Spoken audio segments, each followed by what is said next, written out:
Hi, it's Emily Leiphart of Art from the Heart, and in this video I'm creating a notebook using the stitched dies from paper Smooches. This die set comes with 5 pieces. This is what they look like snipped apart. There are 3 long borders. The wavy one coordinates with the hills from borders 1, and the single curved one coordinates with the single curve from quotables. I love how Kim cleverly coordinated those so you can die cut twice and add a stitch detail on your curves if you want to. Then of course there's the straight stitch border which I'll be using on my project. There are also little X's and a zigzag which would provide some cool details on your cards. Here's a sample of the notebooks that I make for my son and his friends when they come over to craft. This particular one is 6 by 6 and you can see that my son traced the Bam Bubbles dies on the front. I use quad ruled paper on the inside, but you can use plain paper, pattern paper, or whatever you like. I used a wraparound spine so that the edges of the paper and the staples are covered. This protects little fingers from catching on the staples and prevents the book from coming apart. These are super easy to whip up and I'm going to show you how. First I'm going to measure the die so I know how big the notebook can be. I'll be using the die to stitch across 3 of the 4 sides, so it has to extend all the way across. It's almost 5 3/4 of an inch, so I can make my notebook in the size of an A2 card. I've cut the quad ruled paper at 4 1/4 by 5 1/2. I've also cut the front and backs for the notebook from purple cardstock. I'm going to score both front and back covers 1/2 inch from the edge. This is where the spine stops and where the cover folds open. This scored line will allow the covers to open cleanly in a straight line. After that's done, I score the gray piece that I'll be using as the wraparound spine. I've cut this at 1 1/8 of an inch by 5 1/2 inches. For a 10-page notebook, I usually leave 1/8 of an inch for the spine itself. You can play around with this width depending on the thickness of your notebook. I left 1/2 inch each for the front and back with the extra 1/8 for the spine. Now I'm going to take the straight stitch die, hold it to the cardstock with masking tape and run it through my Big Shot. I repeat this process again on all 3 exposed sides.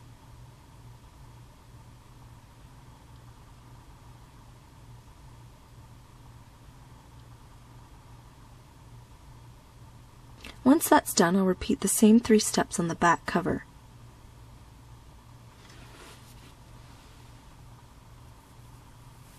Now it's starting to look like a fancy notebook. In order to make it even more authentic, I want to create a flip-open clasp. Once again, I'm using my ruler to gauge the length and width of the clasp. I decide I will need to trim a 1 inch by 3 1/8 inch piece of gray cardstock so it coordinates with the spine. I'm scoring it at the 1 1/2 inch mark plus 1/8. Then I'm going to use the stitch die once again on all 4 sides of the clasp.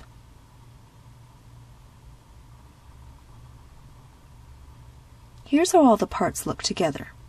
I'm trying to decide if the proportions are correct and if I want stitch details down the edge of the spine. I decide it looks good as is, and I'm going to use the flowers dies to embellish the clasp.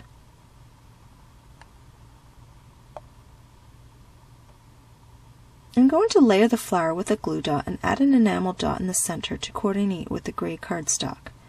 Then I adhere the leaves behind the flower with glue dots and determine its orientation on the clasp. I like the leaves on the right side, so I'm going to set that aside for the time being and stamp the sentiment on the notebook cover.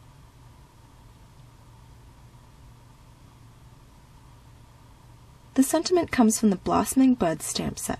I've already mentioned on my blog that this is my favorite stamp set of the moment. I've used this set on half of my paper Smooches projects this month, and you'll be seeing more of it soon. Since the cardstock is dark, I'm going to heat emboss the sentiment in colors that coordinate with the flower.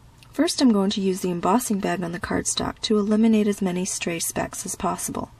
I center the cardstock on my grid mat and use the clasp, also centered, to gauge the position of the sentiment. I heat emboss the large word in the leaf color and the smaller words in the mustard color.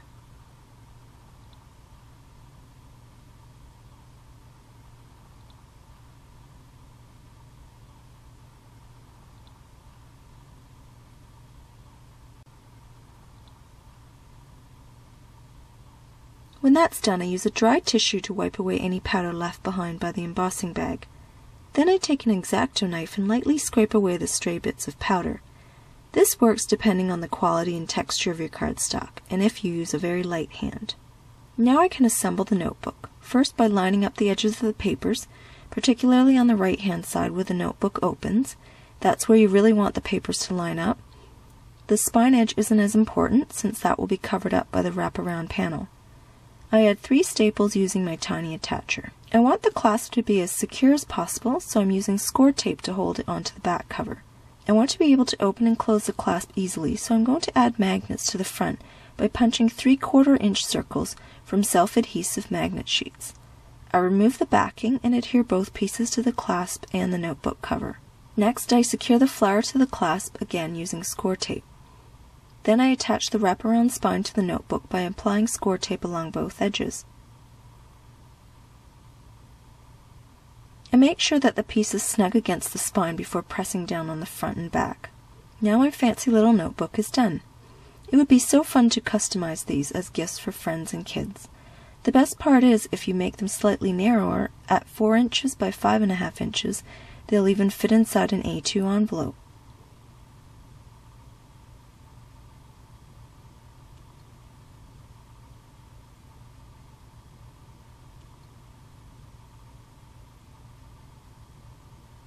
Please refer to the supply links below if you're interested in any of the products I used in this video. You can also visit my blog for stills and more information about my cards. Thanks so much for watching.